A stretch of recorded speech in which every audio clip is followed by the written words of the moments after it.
It's time to move. Right now. Come on. Hold this. Yeah, yeah. Yeah. Been waiting for this. All the lies. Go. For the ancestors. For the Warriors Foundation. They took the shackles off our feet. Put them on our heads, handcuffs on our wrists. Now we running from the feds. Instead of picking cotton, now we slaving on the job site. All y'all modern day Toms better get your mind right. Black and brown stick together cause the system is against us. We can't let them come and divide us all up in Willie Lynch's. Those of us out in the field gotta get ready. Error loading. Those of us inside the house, speed of spook by the door. We by the door waiting for master to put the plan in action. We not sitting at the table and we ain't taking their rations. Doing all the work and Only they can cash in. Imagine if we kicked in the door and started blasting. We demanding our freedom, man. Ain't no point in asking. Cause asking blind. Do you? These peoples have compassion. And compassion doesn't explain these scars from the lashes. But these lashes explain the gasoline and matches. Getting high, getting money, big rims on the ride. Still on the plantation. We go to these universities and get their degree, but we still on the Unable to plantation. play We got black and brown lanes, but all the same problems still here. Cause we still on the plantation. We try to capitalize, selling lies, telling folks for to die, but we still on the plantation. Where my rebels at? Where my riders at? Stay with us Where if my you're here. revolutionary We figuring freedom this out. fighters at? Where my rebels at? Where my riders at? Where my revolutionary freedom fighters at? Like that. War, face paint, low to the floor. Warriors. What's up, y'all? This is Activist Hour. We are back again for another week on Disrupt Boston. Also trying to live stream through Violence in Boston, but Facebook is not acting properly. So guys, if you can't see us on Facebook or hear us on Facebook, you can watch afterwards on YouTube. Oh, you can go watch live on YouTube, Disrupt Boston. So make sure to tune in via YouTube, Disrupt Boston. Maybe I should go over there and look. Pull up YouTube, Calvin. right. So I'm your host, Monica Cannon Grant, here another week with Calvin Feliciano, aka Calvin, aka Troll J Simpson, Nat King Troll, J Troll, Sir Troll a lot, and Supreme Leader Aya Troller Kameni, leader of the Troll Patrol. Squad up. yeah, I don't even know what to do. I just pineapples. I don't like I'm like it. perfecting that too. I don't know what to Getting say better after. and better. I don't know what to say after that. But yeah, guys, if you can't see and hear us, go over to YouTube, Disrupt Boston, and watch us live there. I think I'm gonna end my watch party and go over there, Calvin. What you think? Oh man, try it. See what it looks like. Yeah, I'm gonna go over to. Huh? Oh, okay, good. All right, it's good on YouTube. Okay, cool. Let me get over here on YouTube. Disrupt Boston. And we'll get started, guys. I know you're like, what the hell is happening? Disrupt Boston. Oh, yeah. We're here. Yeah, it's up and popping. Yeah. Oh, that's dope. Oh, this is good. Yeah, It's in time and everything. man. What's up with Facebook, man? And I can chat as Violence in Boston on the Disrupt Boston YouTube channel. Let me turn the volume down. Oh, I see it. Yeah, it's so clear, isn't it? Right. I have a Violence in Boston YouTube channel, so maybe we need to, add that, Calvin, and start Yeah. YouTubing. Because I have it. Are you ready? Yes. Are you posting to everybody to go to YouTube? Yeah. That's great. You do know we're live, right, Calvin? Oh, well, yo, go to YouTube. I'm inviting you to YouTube right now, because this is real. Oh, God. Oh, we're doing great. I just, thought that was some need to know information. The mic's on. We're doing Right. great. We're like here live. Oh, God. So listen, guys, we are continuing with our series of interviewing the candidates for city council at large in the city of Boston. We have an amazing guest with us today. We actually have 2 amazing guests, but the other one is not here yet. He'll be here later in the day. Our first guest is William King. I said that right? Okay, cool. Running for city council at large for the city of Boston. How are you, sir? I'm good. Thank you for having me, Monica. Is it not Junior? William King Jr.? No, not Junior. Oh, really? Why are you Oh, trying to okay. junior up his I name? know, because I looked it up on Facebook and I thought I saw Junior on the name. No, your glasses malfunction. So, Calvin, we're live. Sorry, I'm trying to get this up on the YouTube page so I can share it. Sir William, What's up? tell us. Tell us a little about yourself Yeah, so tell us Calvin a can little get on about yourself. YouTube. Maybe 60 seconds or 120 seconds. Tell us about yourself. Yeah, so I'm a lifelong Boston resident, born and raised here, growing up in Roxbury, Mattapan, and Dorchester. Really? Yeah, That's what's up. yeah, right on American Legion Highway. Awesome. Corner of Oh, American snap. Legion and Blue Okay. Hill. Okay. Yeah. So I'm a Boston Public School graduate. Once I left Boston Public Schools, I started working for BPS at Tech Boston Academy in their technology department. Okay. Yeah, just as a student, and then working for BPS, I got those 2 different perspectives, and one of the main reasons why I decided to jump into the race was because of education, and just seeing it from both perspectives. It seems like, we're just teaching to a test. We're not really like teaching kids or giving them skills to be creative, critical, and independent thinkers. Right. So, yeah, that's important because that's like life skills that you're gonna learn there. And Right. if you have those skills, then it doesn't matter what goes on in your life. You're equipped to handle it, and you know how to deal with it and think outside of the box to problem solve. So, yeah. That was spot on. I feel that. What schools did you go to? For high school, I went to Tech Boston Academy, Okay. and then I went on to Quincy College, and I studied social sciences there, economics. Hey. Yeah. Hey, that's good, man. Quincy College. I applied there, and then I changed my mind. Okay, what were you gonna go for? Criminal justice. Nice. And then the feds shut that down. The feds shut that down quick. You're so disrespectful. They were visited by some officers. They decided it wasn't going to work. No, but can I tell you from the video I posted the other day, a bunch of people unfollowed me. They were upset with me, For the Calvin. gun thing? That Yeah. was disgusting. Yeah, it was. They were upset with me. So for those that don't know what I'm talking about, I had took a gun safety course, and I posted the video of me disassembling and assembling a handgun, and a lot of people were like, "You're promoting gun culture." And some of them white people who don't have to deal with ever even facing, like they don't need to. If you're like a white person in America, you totally don't need to have a gun ever, right? Like you don't. There's no threat to you on that level. Right. Their kids are not getting blasted away. They're not getting like. But also, I guess for me, the biggest thing is like, it's our. So first off, I can fight for violence prevention, and be pro Second Amendment. Like, I don't want people to not have guns. I just don't want people who shouldn't have guns to have them and be Right. killing people. Right. And so, but I think that there's like this pressure to be a monolith as a black woman. It's like, if you're doing violence prevention work, you have to be anti-guns, and some of that legislation strategically discriminates against people of color getting their license to carry. So it's my perspective, but I lost some followers because of it. That was I'm cool with it funny. though. Oh, I'm please. I'm cool with it though. I'm with Paula. A bunch of people, especially people of color, were laughing at that. Yeah, because it's like, Laughing. seriously, I'm promoting gun culture by doing the right thing, which is what you guys always talk about, is take a gun safety course, follow the law. Oh yeah, you going the proper channels. Yeah. Yeah, like, and it's not an easy course, by the way. Like, it's a combination of test taking. You gotta know how to assemble, disassemble, clean. You have to know how to properly hold it safely to not endanger people in a space. You have to store it properly, because if you don't store it properly, I have 6 kids. I put all my kids at risk. I'm super shocked the feds let you in there. Shut up.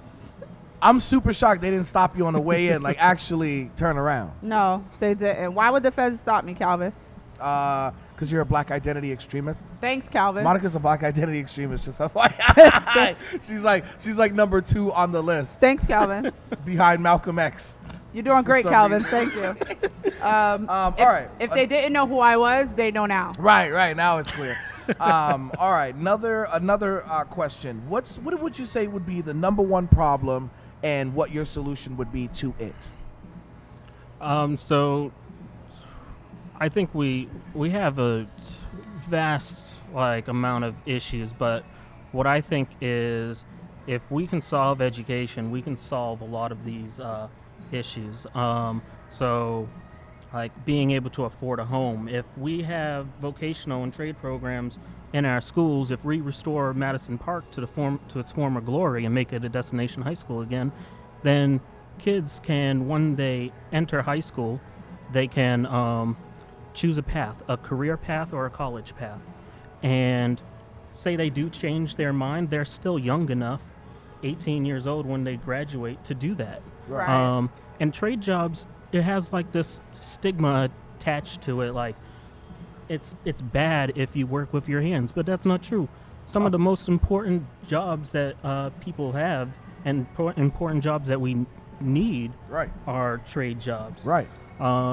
And they pay a decent salary. You could provide for yourself and a family with a trade job. So if we unlock that access to those skills, then especially people in underserved communities can enter that trade program and make money, and then they can afford to live in the city.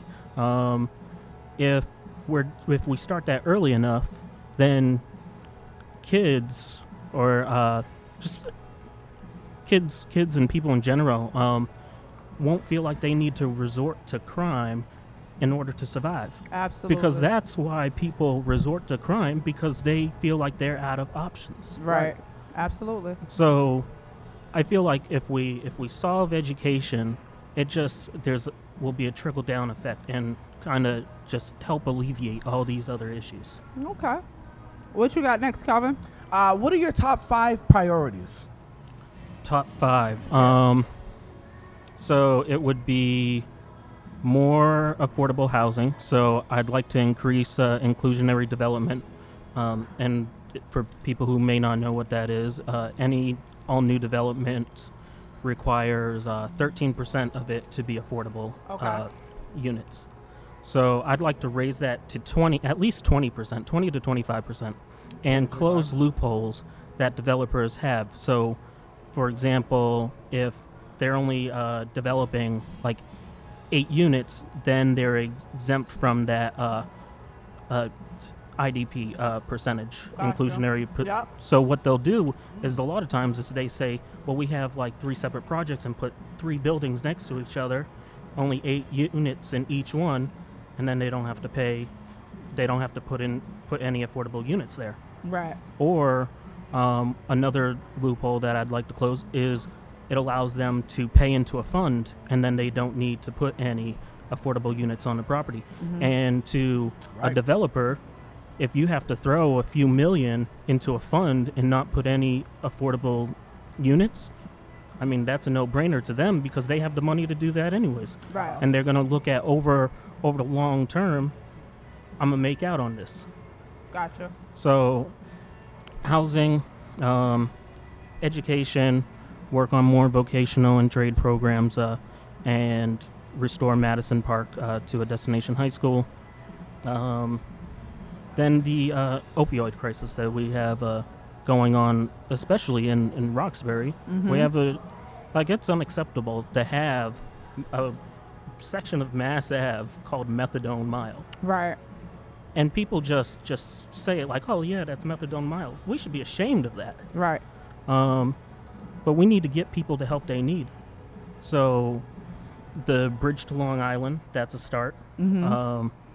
But that doesn't happen overnight. So you have to come up with some programs in the meantime while that's being built.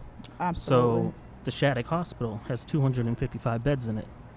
And they're not being used. So why can't we move some programs into there. Okay.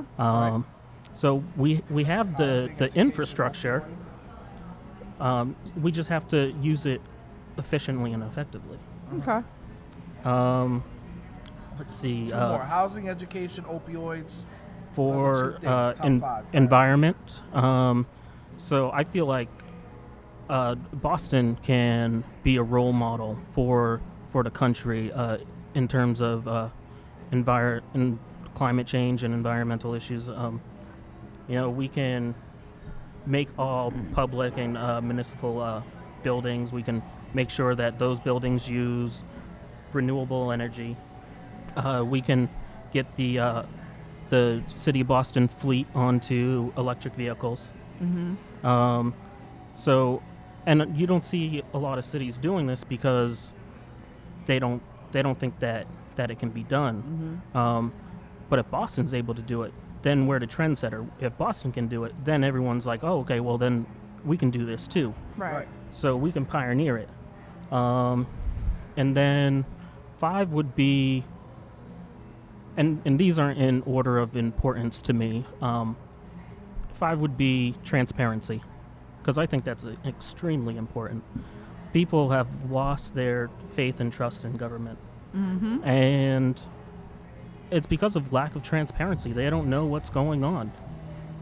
So, especially with the budget, you have to be an accountant to read that. You shouldn't have to be an accountant to read the budget that you fund. Right.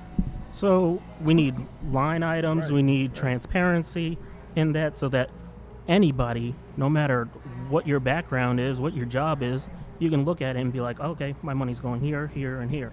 Absolutely. Let's jump to some of these housing questions since it was one of your top 5 priority. We have a couple that are on housing. Would you support rent control? Some form of it.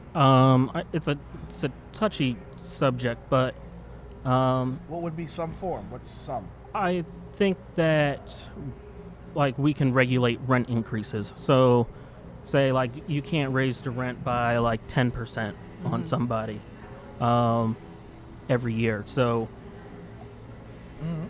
that's my extent, something along those lines. I think if you go full on rent control and dictate exactly what someone gets to charge for an apartment, you can start seeing apartments just not up to code. They'll be forced to be up to code, but they may take their time if things break. You may have appliances that are old. But you believe what they say in terms of if there's rent control, then landlords will charge more, or they won't, or not. They'll charge more. They can, but that they won't improve properties. If they feel like, I can't charge you $2,300 in Dorchester, I can only charge $2,000. So now I'm not going to give you an extra stove. I mean, I think that's certainly possible. Depends on the landlord. I mean, you're I putting. think they will do that. You won't get this upgraded microwave. You get this Walmart microwave. You ain't gonna get the stainless steel stove. You gonna get this regular stove that may blow your whole house down. Right. I still agree to with it, start even in cutting that. corners. I get that there'll be some pushback from them. I'm still okay with it. But some form, that's cool. Let's talk about this definition of affordability. You know how they use the area median income? Yeah. It's about 131 towns, which is almost a third of the state, just Right.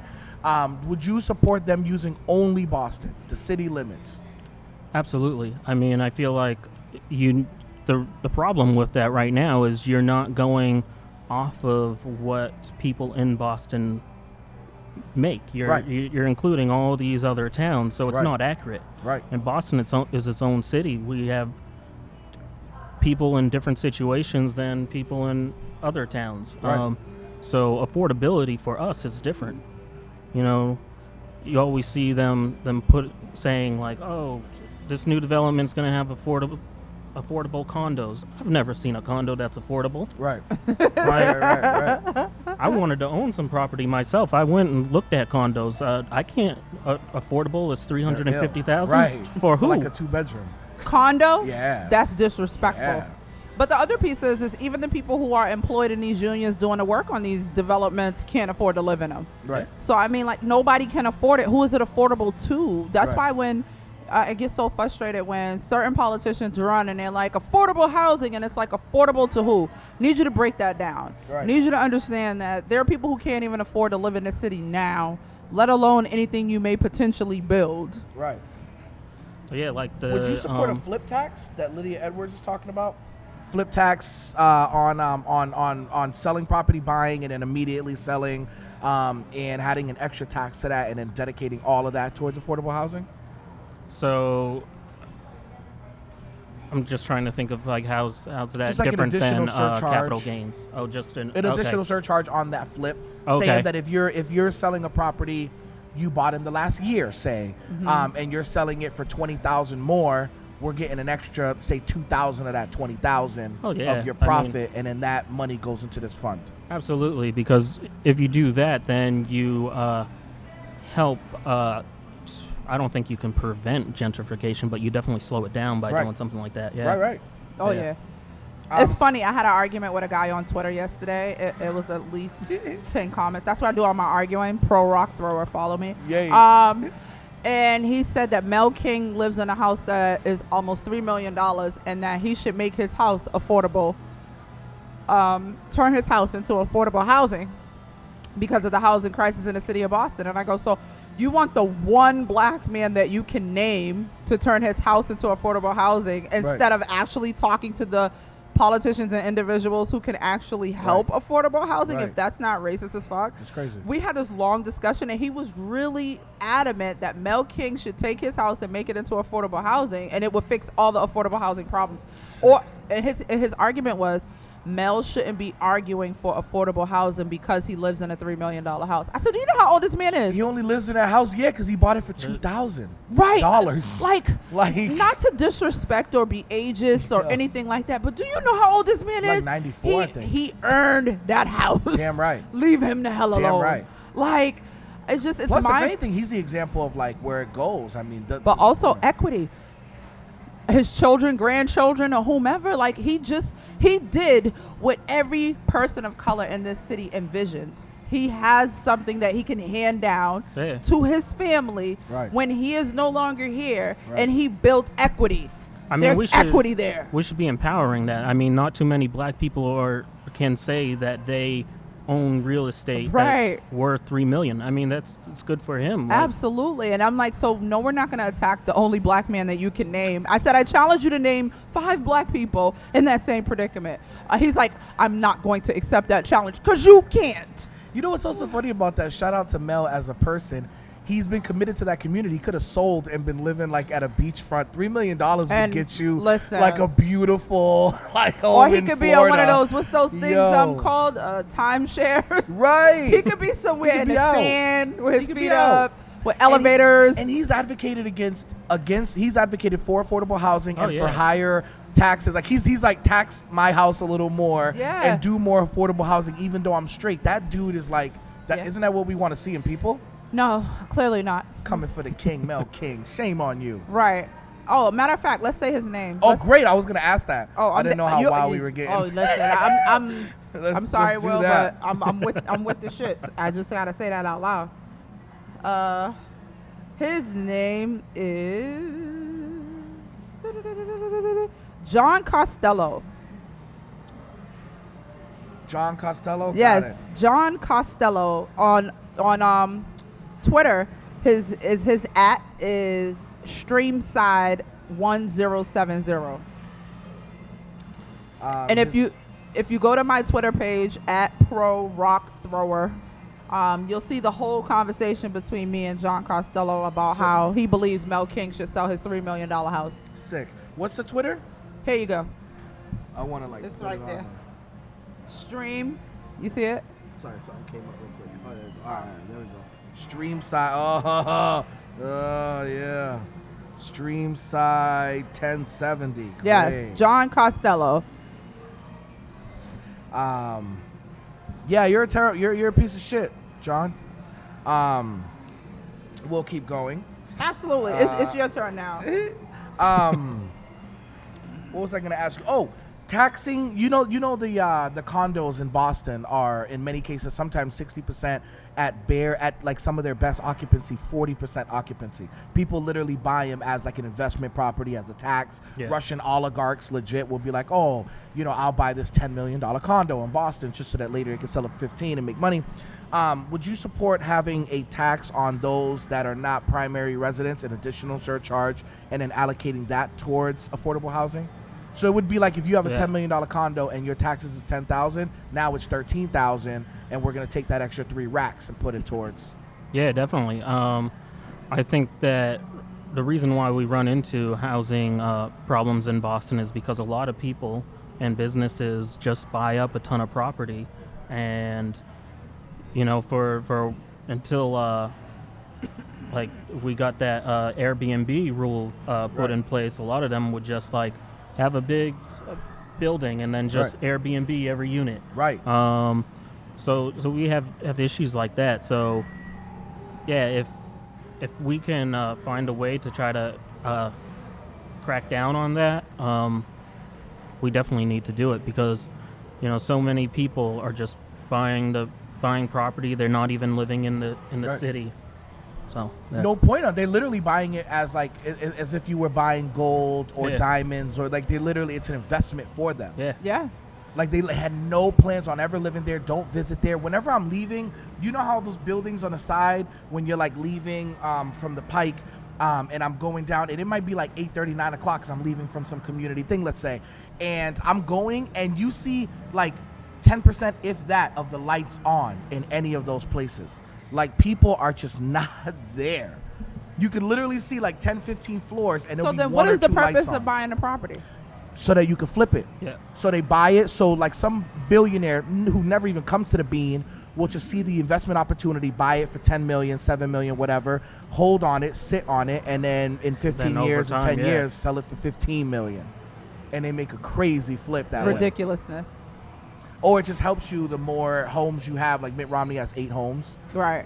Throughout the country. Mitt Romney has 8 homes. Yeah. Must be nice. 8 cribs, Yeah. right. So Mitt Romney has 8 homes. Michael Flaherty has 5 cars. We're right. doing great. Right. Michael Flaherty's like the broke version of Mitt Romney. Mitt not Romney's broke worth by about a any third of a billion. means. Well, Mitt Romney's worth a third of a billion. So. Oh, okay. Yeah, he's creeping Yeah, but up on Flaherty's half not a broke. B. No, not compared to us. But he's broke compared to Mitt Romney. Because I'm broke. Right. 5 cars. That's ill, man. I mean, I ain't mad at him if he got somewhere to park all 5 of them.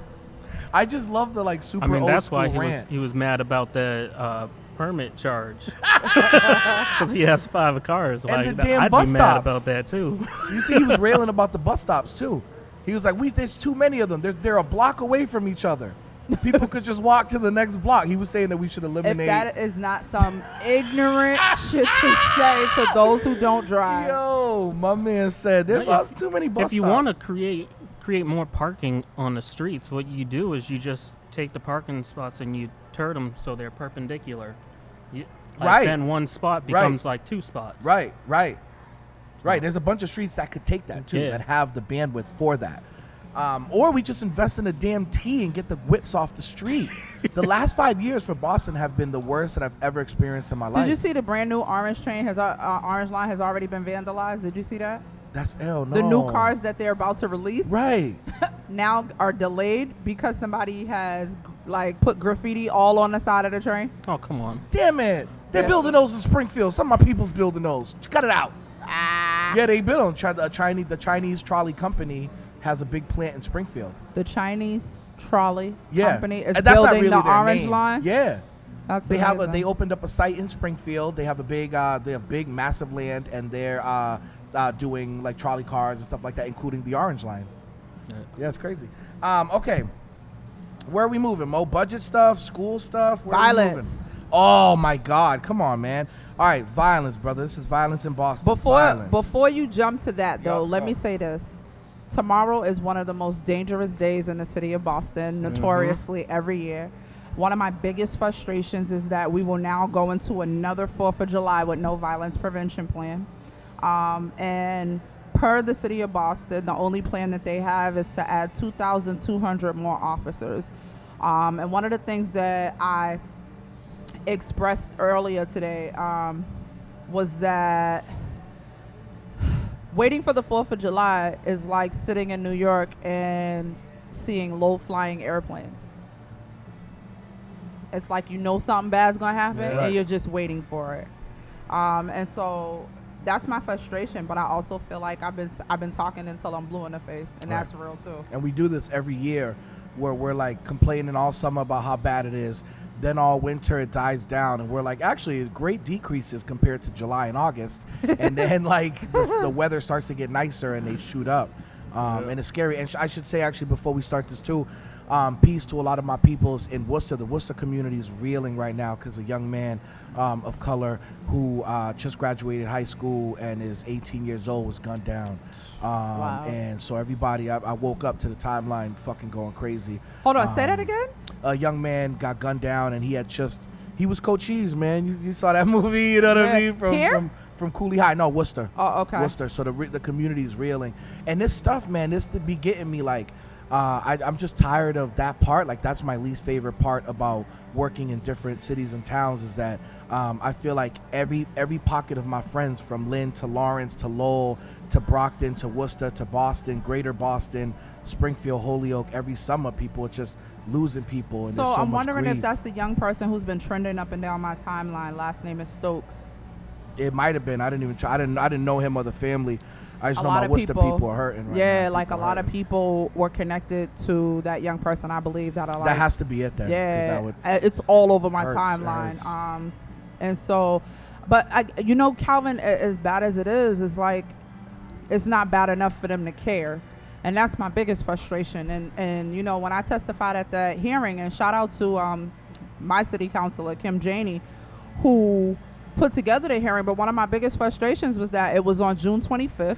right, Summer had already started. right. Budget season, they had already voted on the budget, Right. and we still went into a new season with no line items for violence prevention. And even when the counselors asked Marty Martinez, who is over at HHS, where how much money is towards violence prevention, he said, I can't unequivocally answer that. That's Right. a problem. Right. That's a problem. Right. And then as they talked to the mayor's office of public safety to listen to, we got to get better with the people who we have as spokespeople. I'll say that. Right. And like, listen, I have Marty and Tracy Licka, Marty Martinez and Tracy Licka, Tracy, who I personally love, Right. they did the worst jobs you could imagine it was Trump style. You know how Trump has the craziest spokespeople that and go people up and say do crazy wild shit, things? and you go, "Wow, did he just say that Right. out loud?" That's what it was. I felt like I was being punked. I'm like, Right. Ashton Kutcher is gonna come out Right. the back, and he's gonna be like, "Ha ha," you Right. know? It looked 'cause like he a was- parody. Yeah, he's like, just lock them all up. I'm like, what the hell Right. just happened here? Did you see any of that? Yeah. It And was then crazy. he's like, I think we just need to get behind the police and support them, Right. which supports this idea that hiring 2,200 more cops is a violence prevention plan. Right. Where is that a violence prevention plan? Right. When there's a whole report that Harvard Kennedy did that says the Boston Miracle was community-led and community-driven. So then how do you take that and say, I'm going to add more cops and we're going to fix the problem? And not for nothing. Well, I mean, that's not the solution. You need community policing. You need you need officers outside of their car walking around the neighborhood engaging with folks. Absolutely. So And tell us, can you give a solution to violence in Boston? So tell us, as I share this, what's the solution? What's your policy ideas for solving violence in Boston? So the way I see it is a lot of the violence is based on survival. So the way we get guns off the street is a lot of people see a gun as a tool to help them survive. Right. So, Right.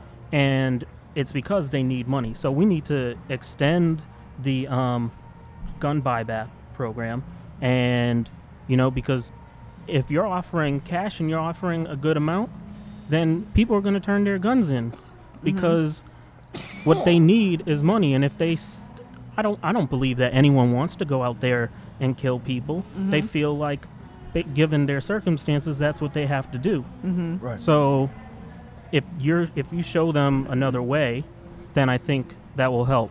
We also need more community policing. We need to bridge the gap between underserved communities in this city and the police department. So like that means more events. Like there's Franklin Park. Like have some cookouts, play some basketball. Like get member of the community. We're triggered by those. We don't like those all the time. They got to be part of something bigger. But all right. So, what like, else? We got community policing, gun buyback. What else? Because you ain't said shit about youth jobs, and I'm wondering when that's coming in.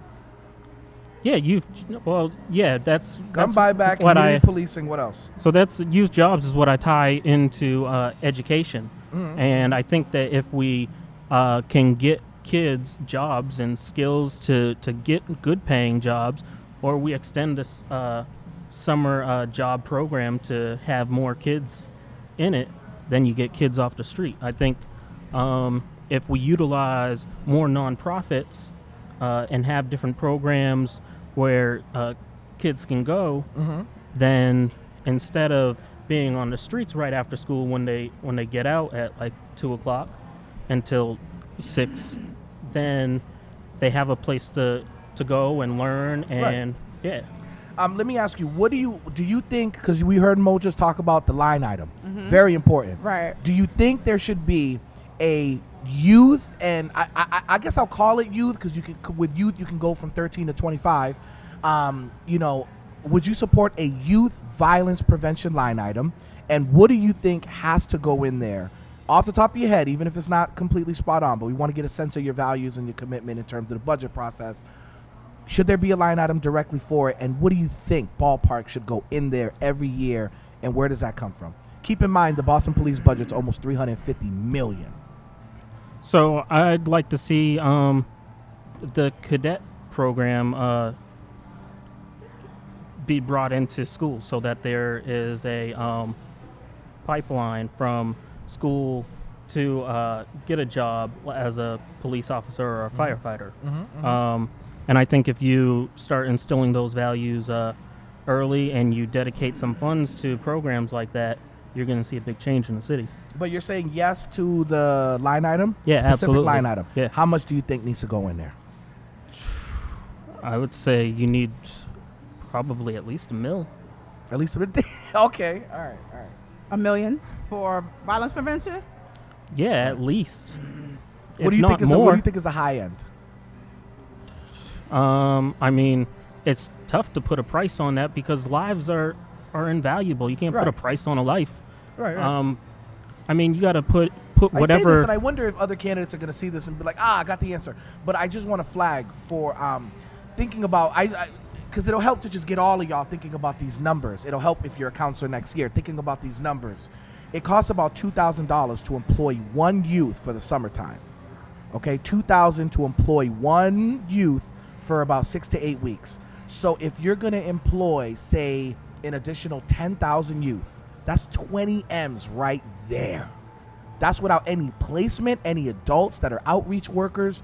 So when you start talking about 20 million for summer employment, massive summer employment, maybe another 10 for year-round employment, that's 30. So then you need trauma relief people. Then you need youth workers. If we're putting $1 billion into Boston Public Schools, then we have to at least put $500 million into violence prevention.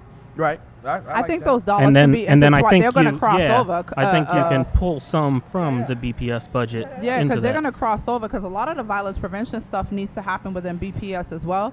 But I'm glad that Calvin said what he said and you dug deeper into that answer because, one of the things that kept happening at the hearing is Marty Martinez and a couple of other people were like, we're putting $1.3 million, and people hear that number and assume that it's large when in all actuality, when you break down the numbers, it's only 2% of the entire budget, right? It's like, it's like chump change. Right. What we need is your budget is $3.6 something billion. Right. I need $1 billion. That's what I need. I need you to allocate. And violence prevention is a broad spectrum. Like you said, it includes employment. It includes social services. It includes trauma services, which will entail mental health.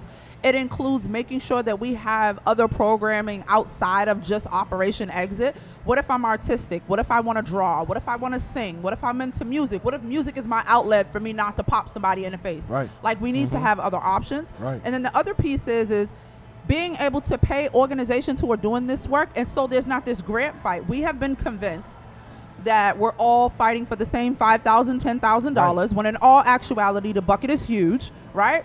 And if they properly allocate funds to organizations and individuals who are doing this work in a timely fashion, then like people can continue to do this work and not be going into the poorhouse trying to do it. Right. Like you have trauma response. Trauma response just hired a new cohort of people. It's starting to look way better than it did before, but they also need resources. So if I'm doing trauma response and I come to your house, Will, and you say, yeah, you know, I just lost my loved one, but also my lights is getting ready to get turned off.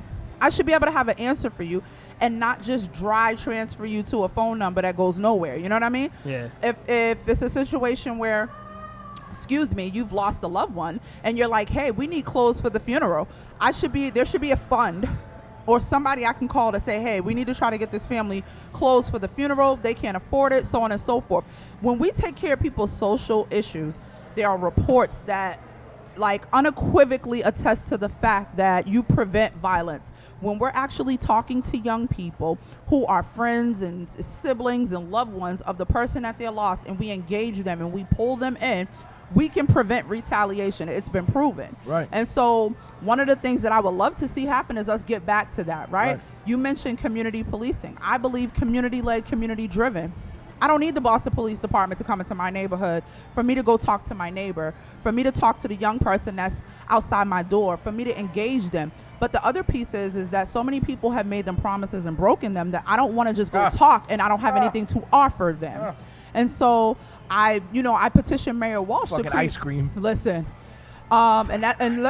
just so you're clear, because I know you wonder That's what why the we hell got Calvin's triggered talking by about. Yeah. Ice cream and basketball games is not a violence prevention plan. One of the things that the Boston Police Department do unequivocally well is show up with an ice cream truck, or they organize basketball games. Those are fine. That's not a violence prevention plan, because the conversation is not happening that those same detectives that you playing basketball with may have you face down in a couple of years when you're 15 with a full beard and they don't recognize you. And so that's one of my frustrations with a lot of the activities that happen in the city is there's no follow-up. There's no conversation to properly enlighten young people, because the officers that are on the force are not from our community because of veterans' preference. So they automatically come to our community with the reluctancy to engage, fearful. Some of them have PTSD because they're coming home from war. And when they talk to you, they're literally shaking with their hand on the trigger. Right. It's hard to engage when there's fear. Yeah. So, I come from an era, I'm an 80s kid. I don't know, you don't got to tell me how old you are, but. He young, he a damn millennial. You want to tell the people or no? You young, I know you young. I'll be 30 in August. Oh, okay. Gonna be 30? Young ass motherfucker. I hate them motherfuckers. Young and kidless 29-year-olds. I hate you. I'm still in my 30s and I'm leaving it at that. But what I'm saying Sleeping in on Saturday, these motherfuckers. Although, me and the police ain't the best of friends, I did grow up, shut up, Calvin. I did grow up in an era where we knew who the cops was. You know what I'm saying? Right. To the point where their first instinct wasn't to arrest. It was go home before we tell your mother. Right. Why are you out here? Right. And those type of situations happen because of the relationship. Right. Yeah, there's a And- lack of trust now. Right. And so we have to go to the things that work and stop trying to recreate things. And it's not working. Yeah, I mean, Let's- and especially in like communities of color, because there's already a target on your back. Right. So, we need to feel protected, and if we feel protected, then we're more likely to engage. We're more likely to help and get involved and work with the police. Right. I feel that. My son about to be a cop potentially. And we have conversations, and he's like, I'm gonna lock up. He said a couple years ago, he's like, I'm gonna lock up some of them bad cops that killed Trayvon. And I was like, because I brought him to that hoodie rally years ago, and he decided then he wanted to be a cop. He's been on it for a couple of years now.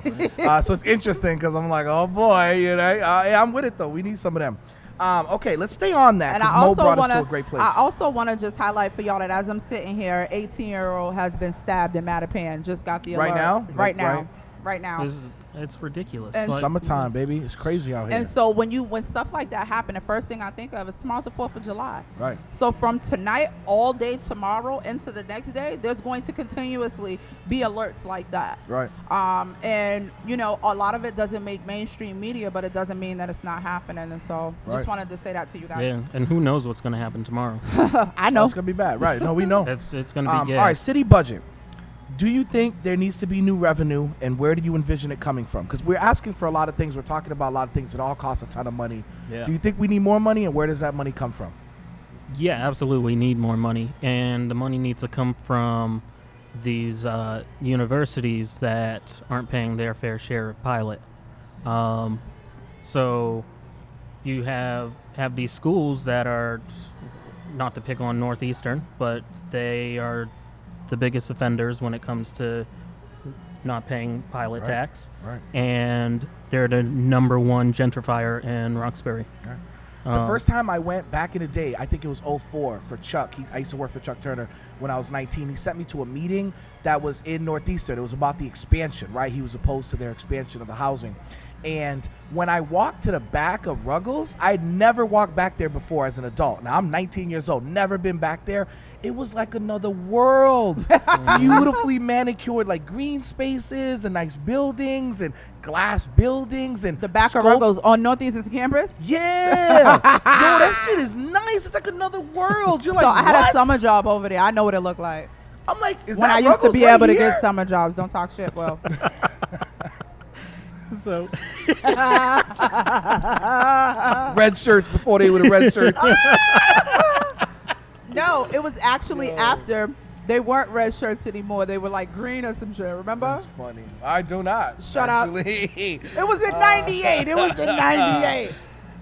Okay. So with that, you need. So, for example, what we have with the hospitals is Same thing. yeah, we have determination of need. So what these hospitals, I know Children's Hospital, as they expand, they Right. pay into these programs. They fund city programs, and I know Children's Hospital, they'll fund like housing, help people find housing. Do they? and- Yeah. News to me. there's- Right. So there We're about to are hit them up. there are programs that they'll fund these their City of Boston programs, and they fund them. Yep. So what we can do with these schools is, with say Northeastern wants to expand their footprint, we'll say, all right, well, before we approve anything, you're going to pay into these programs, Right. and you're going to fund these initiatives. Right. I want to push back and say not just pay into the programs, but also put it into a fund, because one of the things that also keeps happening is we keep funding programs that don't work. Right. And so put it into a fund and do a grant process, because what happens is programs that are broken are still getting funding 10, 20 years down, and we Right. still don't know who you're working with. Right. What are the success rates? What are the Right. failure rates? What are Right. the outcomes? Who's your population? Right. Yeah. There's so many people getting money for gun violence prevention that don't work with young people who have Right. felonies. The weirdest thing in the world for me is this, like, oh, I just got $500,000 for gun violence prevention. And you're like, so how many of your kids have felonies? Oh, no. We don't deal with kids that have felonies. Then who are you preventing from shooting a gun? Right. Because at least I'll take one kid on your roster needs to have a felony. come on, Like right. as much time. So in the last couple of weeks, I'm exhausted. I've been in Right. Superior Court, Roxbury Court, conversations with the Mass Bail Fund, trying to advocate for young people to not sit in jail. And it's just like, I had a young man say to me, he actually said it to DA Rollins when I had her meet with them. He's like, yo, they drop you off from jail on a corner with a jail ID and say, good luck. Right. You're homeless, you have nowhere to go, you have no job, and there's no re-entry plan. Right. So I like, feel bad. One of my mans just got caught. You know they put you in protective custody and they lock you up if you're on probation and you're shot. Did you know that? You probably knew that, Mo. say what? If you're on any sort of custody, like probation, parole, any of that, or DYS commitment till 18, and you are shot, you get put into protective custody in jail. Yeah, You go to jail for that. yeah. which is like, so you're a victim and you're violated now. Right. That's And their ridiculous. idea, which is sort of a good idea, their idea is like, oh, this person's in danger in the street, but like lock him up after getting shot. Instead That's of not a solution. Hold on. Instead of safety housing. So I had a young man who had got shot 8 times. Right. And one of the times that he was shot was at his house. He was down to 1 kidney, staples, stitches, the whole 9. And they were like releasing him from the hospital with no plan. Like, it was telling him to go back to where he got shot at. If he went back to where he got shot at, he was going to die. So you remember this, Cal? We put him in a hotel. Right. I did a group chat with all my friends and asked them to donate. And for 4 months, we kept him out in, what was it, Worcester, Didn't you Winchester? go to Facebook jail off that? I did. Right. One of your 7 bids in the last 400 days. We put him in a hotel in Winchester in my name and like just paid for him. We bought him clothes, sneakers. He might be alive off that. Listen. If he alive today, he alive off that. He's alive. He's alive. That's- We paid for his clothes. We paid for all his medic stuff. So I was literally going out there, and shout out to Lisa Cersei, changing gauze pads and changing his wounds and dropping off gift cards so he could order food and making sure that he was straight. That's And dope. like, we did it for fun. And shout out to Ricky Grant, because Ricky was there. Shout out to Donald Shout Osgood. out to Pretty Ricky. You know Shout what I'm out to saying? Donald. Because they held me down during that time. You know what's funny? It costs $156 a day to keep somebody incarcerated. In juvenile, it's so much more because they have more staff. So in Nashua Street, you're going to have 2 staff to 120 inmates in any one of the units. Right. And in juvenile, you have 10 staff for every 60 kids. So imagine the $150 a day rate. It's probably $300, if not more. That would have paid for the boy hotel and all of that, and you could have not had him in jail. Instead, he's shot. Then you bring him to jail on some protective custody. And then the services that were offered to him was him going to a shelter. If you've been shot 8 times, you want to go stay in the shelter? On methadone mile. Let's stand you on. You'll be fine here. It's like, so we don't have emergency housing, which is another thing that I petitioned Mayor Walsh for. Emergency housing. Even if you did something, Calvin, right? Instead of having to like create housing, contract with the hotels outside of the city of Boston. No one is going to know that that person is there. Right. And while they're there, provide them with services. When you can't move, that is the opportune time to be able to get you mental health services, provide you whatever housing assistance, and help you with education. Because where you going? Right. You ain't got nowhere to go. So that's the perfect time to provide you with services. But we don't have a safety housing plan. We don't have resources for when somebody gets shot and they can't go back home. There's no emergency housing vouchers or any of that. And Right. so we're literally dropping people back off to their death. And we got to fix it. We got to fix it. Let's stay here on criminal justice. We got to move a little quicker. We got 8 minutes. Yes, sir. Do you support safe drug use sites? And I say drug use because it's not just injection. People should be able to walk in there, smoke crack, and also talk to a case manager. I do. Word. I appreciate that. When you said it that way, they should be able to walk in, smoke Damn crack, and right. talk to a case Damn right. manager. Go up in there, get you a safe pipe, light that flave up, and I'm hoping someone's talking to you and figuring out what's going on in your life that's even leading you there. And let's get them off. Yeah. I can't do it. We've been talking about this on this show for like a year now, with the fact that it's all injection. And it's like, no. If white boys from Quincy are about to come to the Bury, And get services. And that get a I free want, spot. hold on. I want Shaky from down Dudley. damn right.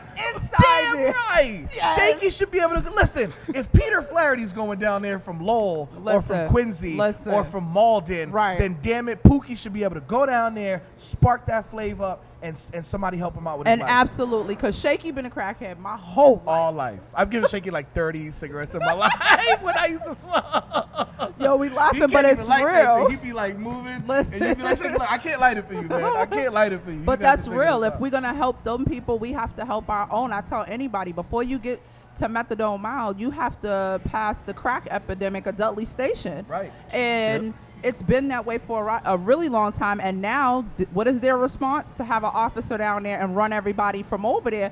But you still haven't provided those people with treatment. It's the same thing they do with methadone mild. They put a state trooper out there Right. instead of actually providing those people with services. And then, can we address the people who gave them cab vouchers to come into our city to begin with? Right. It's ridiculous. Half of them are from half of the people out there from other Yeah. white towns who would never allow that. Okay, another quick one. Would you eliminate the gang database? Yes. I think any type of database that has like 90% black and brown people on it is a racist database. Like,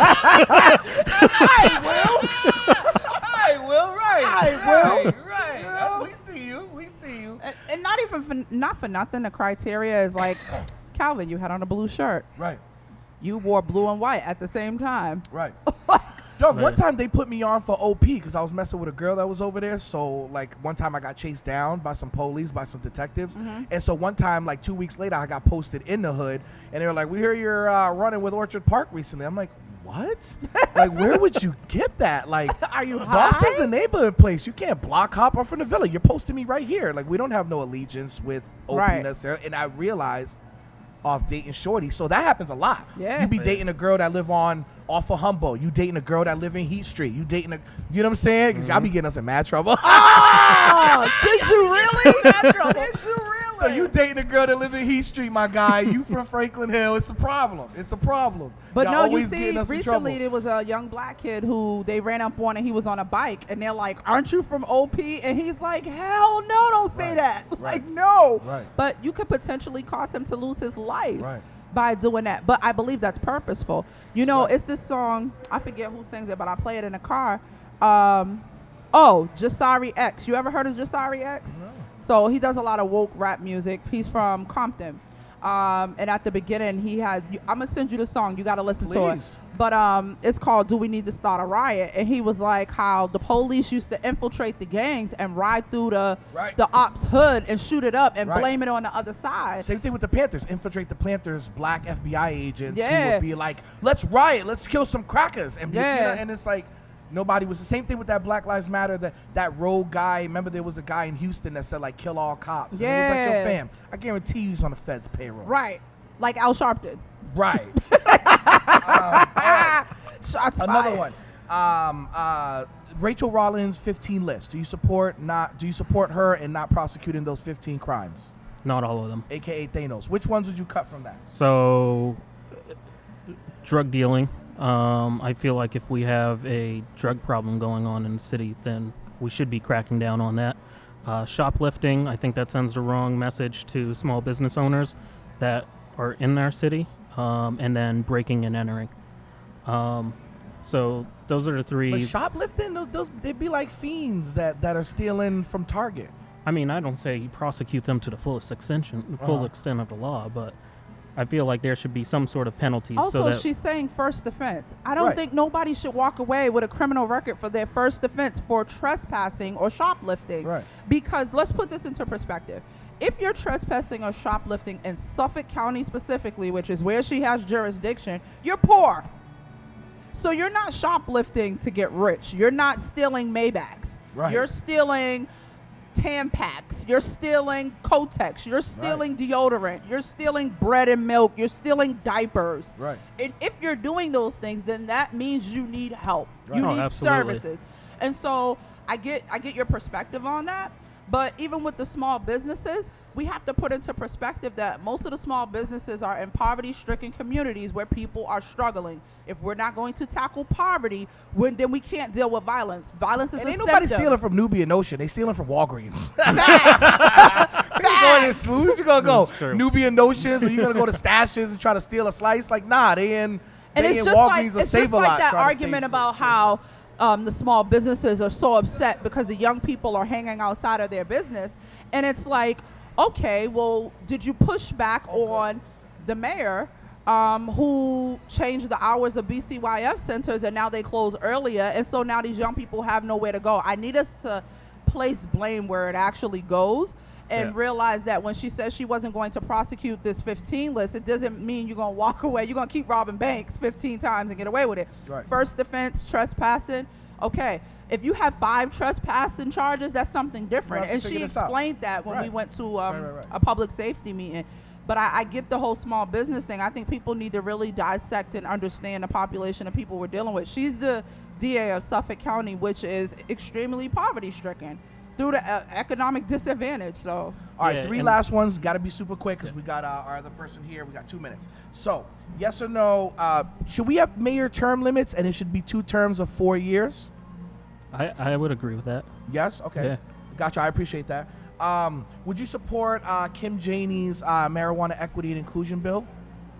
She basically wants to give inclusion sites, which would be people of color run, Oh, yeah. 2-to-1 on the licenses, 2-year moratorium on any non-inclusion businesses. So you give us a 2-year head start. Would you agree with that? I would.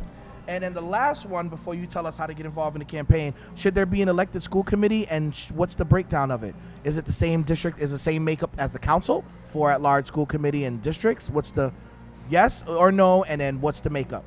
If yes. It should be a elected school committee. Elected fully? Yes. Do you think we do it like the council? Bunch of districts, maybe mirroring districts, like the same exact district, 9 districts the way we have, and then 4 at large? Or 3 at large and the mayor chairs it and counts as one? I like that. I like that. too. And then the last one, would you support moving the council meetings to an evening of the week? Oh, absolutely. I mean, they should be done in the evening. Right. The reason why they're done during the day is so that people can't go to them. So people like Mo don't go, right? right. No, right. What they failed to realize is I'm home. I can go. Right. But no, I noticed that for Worcester, for Springfield, I've been trying to think of it now since it first came up for us last week. Yeah. I can't name another big city past 20,000 people that doesn't do them evenings, and they have more participation. When I go to the Worcester City Council meetings, it'd be like 100 people, and they're at 7 o'clock, and there's But you open know speak out at that's 6. that's purposeful so they can pass stuff through and not Yeah. have adequate enough pushback. right. And the people who need to go to these programs can't afford to take work Working. off during the Yeah, day. right. They got to be at work. Exactly, Will. And that's why Worcester be packed and Boston don't. I mean, if there's 10 random people from the community at those meetings, I'm shocked. Worcester be having 100 people on the Reggie. Listen, I was so frustrated at the violence prevention hearing that they just had on the 25th of June. I was looking around. First off, they let the city of Boston talk for 2 hours, which caused like 10 or 15 people to leave. And then the majority of people were city of Boston officials and press. So, you know. But we got to get ready to Yo, switch man, off, Cal. yeah, tell us real quick where they can be involved in the campaign. Real quick. Yeah, go to williamkingforboston.com. Check out the page. Get involved. There's a tab for volunteering and getting involved in the campaign. William King 4 FOR. Yeah. Got it. WilliamKing4Boston.com. Yeah. Thank So you. guys, Thank plug you. in, and we'll post his information on this live once we get Great, the I see it opportunity already. to. Thank you, Brian. Shout out to Brian and Disrupt. Oh, we're that's back there on? already. No, I see it. He's doing it. You can do. There's chat on this. On Oh. YouTube, there's chat, which is kind Where? of fire. Oh, live Yeah, chat. you hit live chat. Oh. And shout out to Zena too. Zena said something. Yo, man, good to see you. Hey, good to see you. Peace and love. Is Yeah. this your Thanks for water? having me. Yeah. All right, grab that. Peace. Yeah. Hey, thanks for having me. I Absolutely. appreciate it. Yeah. I'd love to do this again sometime. We're gonna have opponents come back on. Yeah, The absolutely. Challengers. We're gonna give Awesome. y'all a second shot. All right. Awesome. Happy Thanks, 4th, Will. everyone. Jeff, Yeah. come up. Here we go. Second part of this kicking off.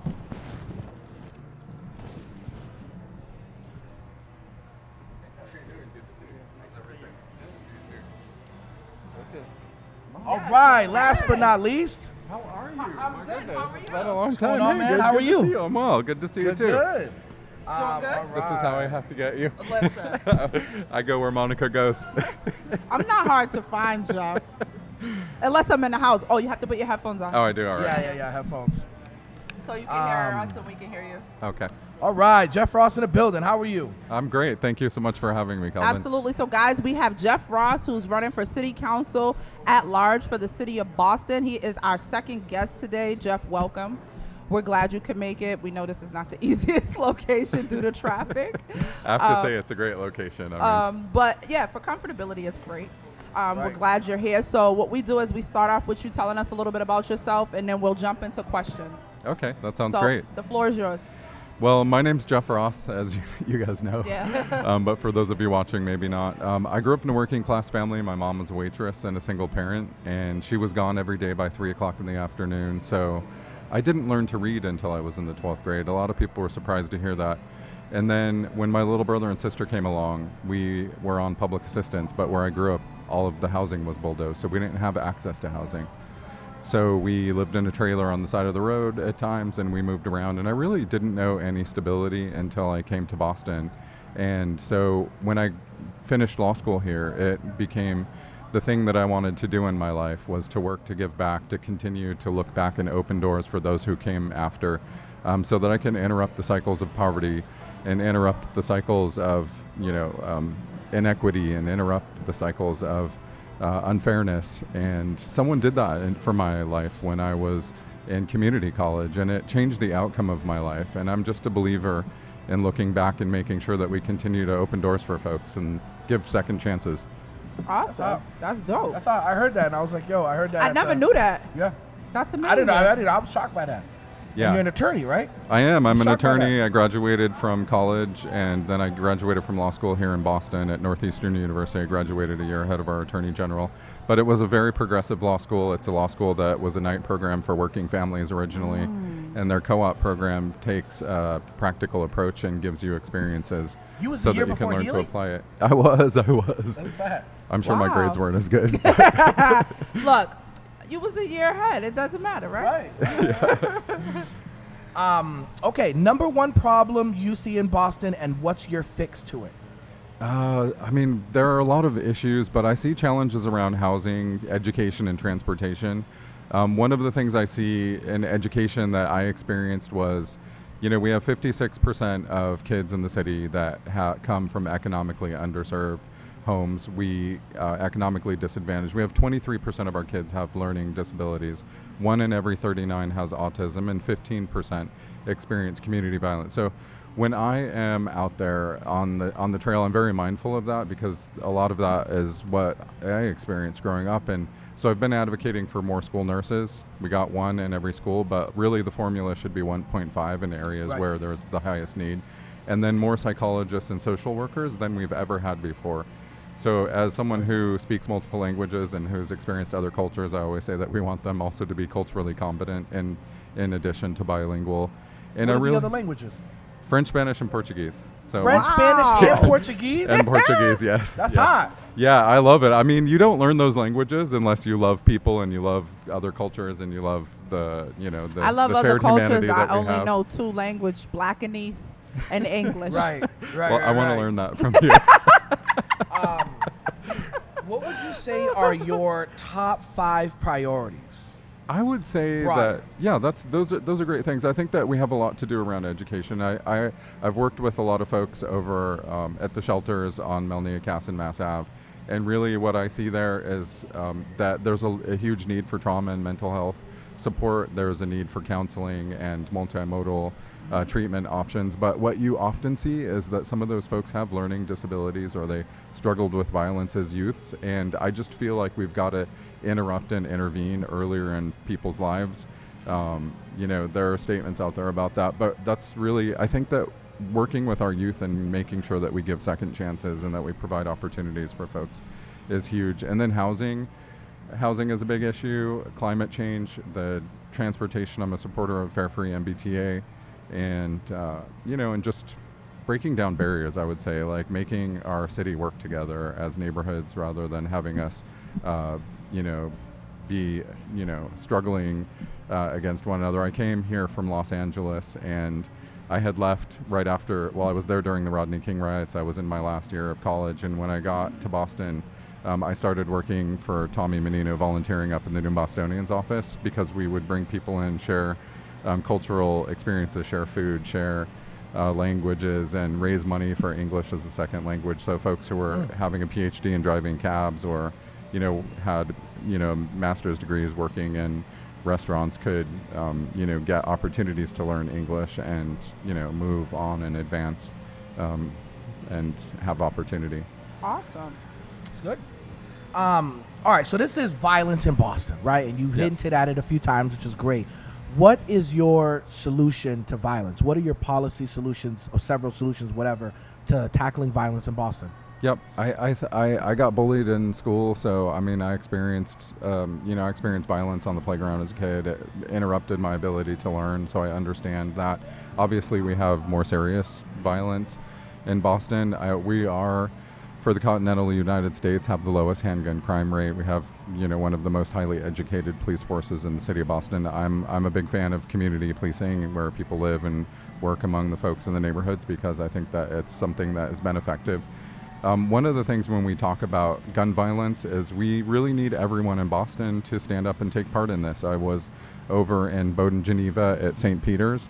there's a program where Beth Israel is working with some of the youth in the neighborhood, and what it is, you know, talking to youth about what are the things that we can do to make our communities better, what are the things that we can do to make our blocks better, and getting kids to conceptualize those ideas as a group, in a shared group, and then go around and put stickers on the things that they thought were the priority. I think that getting the buy-in and working with kids at a young age, you know, trying to direct folks in the vision of our city and get people engaged in that, I think is really important.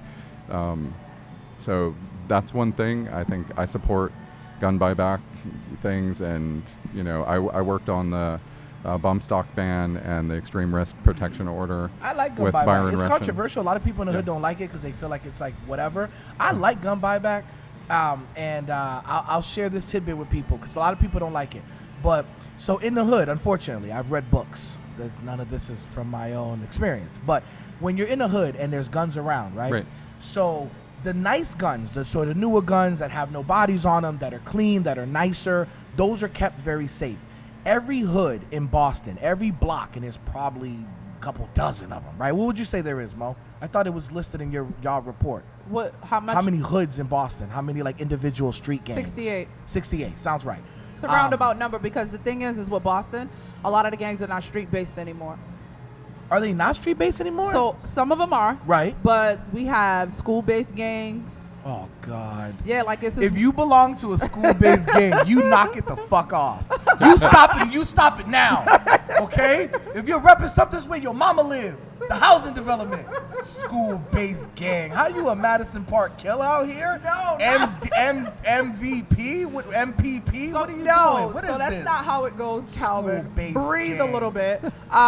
What it is that all of these young people get together and they organize online, and they literally tell each other where to meet up before they get ready to do whatever it is they get ready to do. Rather it's jump somebody, rather it's beat somebody up, rob a store, whatever it is they about to do, they organize online. I know one of them was like Cubs and Tugs at one time. Listen. Yo, fam, if your name of your set is Cubs and Tugs, my G, No, I'm you just- need to be a Jehovah Witness. I'm giving you an You need to example. stop it. But what I'm saying to you is we have to get out of this mindset of everything is street related Block. because this is Damn it. 2019. A lot of it is not street related. And then the other piece is that, so you know where I live. On Right. that street, it's Right. 4 housing developments. A lot of them used to get along. They're now beefing with each other. So you can literally look across the street at the person who you have beef with and shooting at. Right. And so a That's lot of Beantown, Interville, and Brunswick. Magnolia, yeah. Right, So like, like, that's you know, a Beantown. lot of the dynamics have changed, but also it's survival of the fittest at this point, right? They're not fighting over drugs like they were back in the 80s and 90s. It's not the crack. They're not fighting over who's selling what on whose block. It's survival. Like at this point, it's survival, and we're dealing with PTSD shooters. Right. A lot of the shooters have suffered a loss, whether it's a brother, a sister, a family member. Right. And that hurt and that trauma has went unaddressed.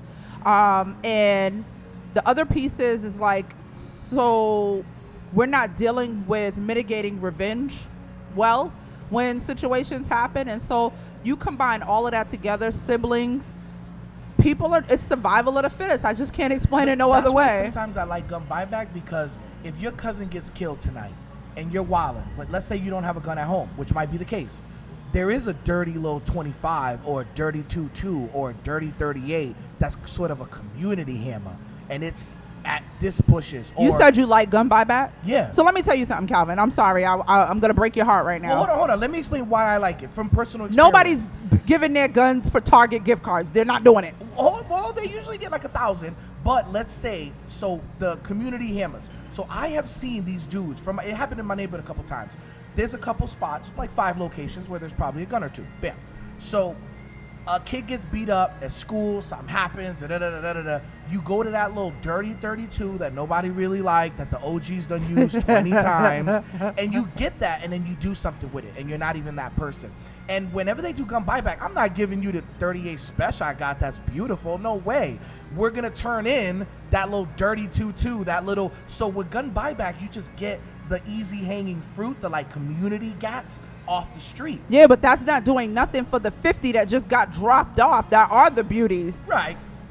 But the beauties don't get dropped off. I mean, they're hard. They're a little bit hard to come. They're the good not. ones are like They're hard. not. They're not. And I'm gonna tell you why. And this is the part of the conversation that's unpopular. And Jeff, you just blink twice if you don't want to answer. Okay? Yeah, go I want ahead. to keep you safe. But we also need to have the discussion about the fact that a lot of these guns are being supplied by the very individuals who are charged with taking them off the street. Police, absolutely. Right. So how many times have we seen that the evidence Right. house has been Right. hit and nobody can find the evidence? They can't find the drugs. They can't find the guns. Right.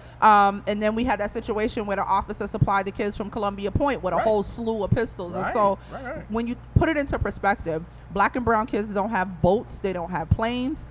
Where the guns coming from? We Right, have right. to start with the individuals who actually oversee taking them off the street. Right, right. How is it that guns that were previously taken off the street end up back on the street? Right. Who's responsible in that situation? Since Right. we want to go back to where the We gun bought came hammers a few from, times, especially shells from a cop. That's Yeah. happened.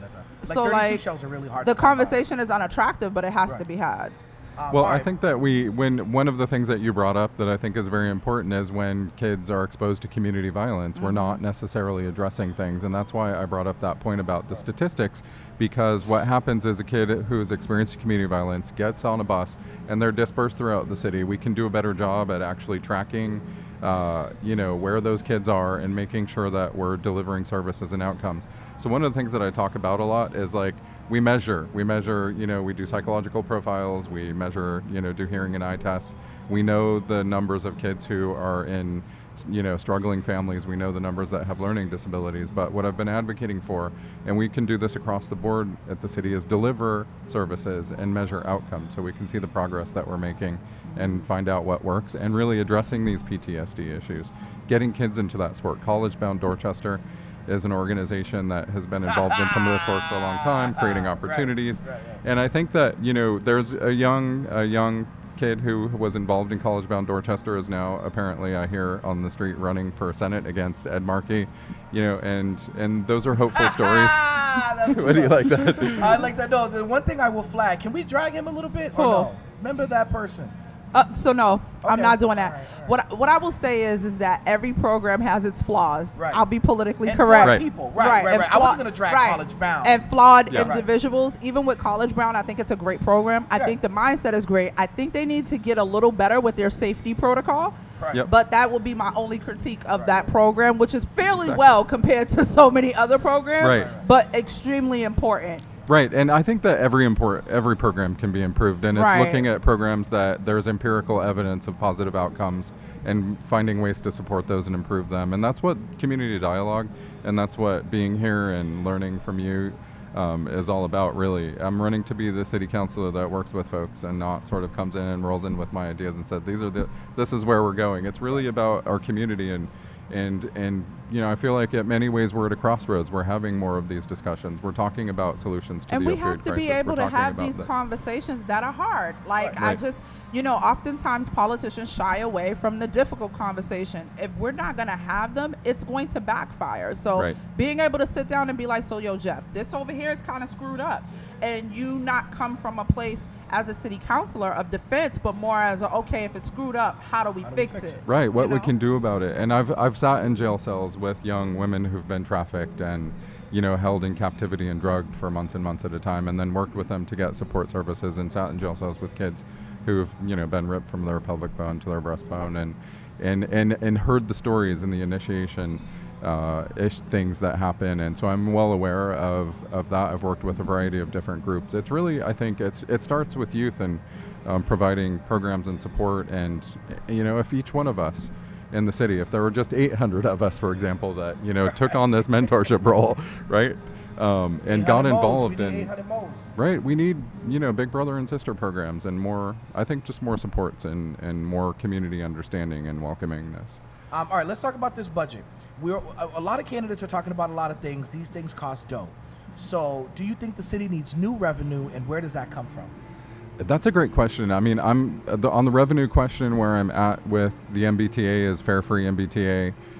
Michelle Wu talks about it a lot. We can get to fare free MBTA. We have over the last 15 years been paying approximately $438 million a year to interest. So over the course of 15 years, that's $6.4 billion that we have paid. And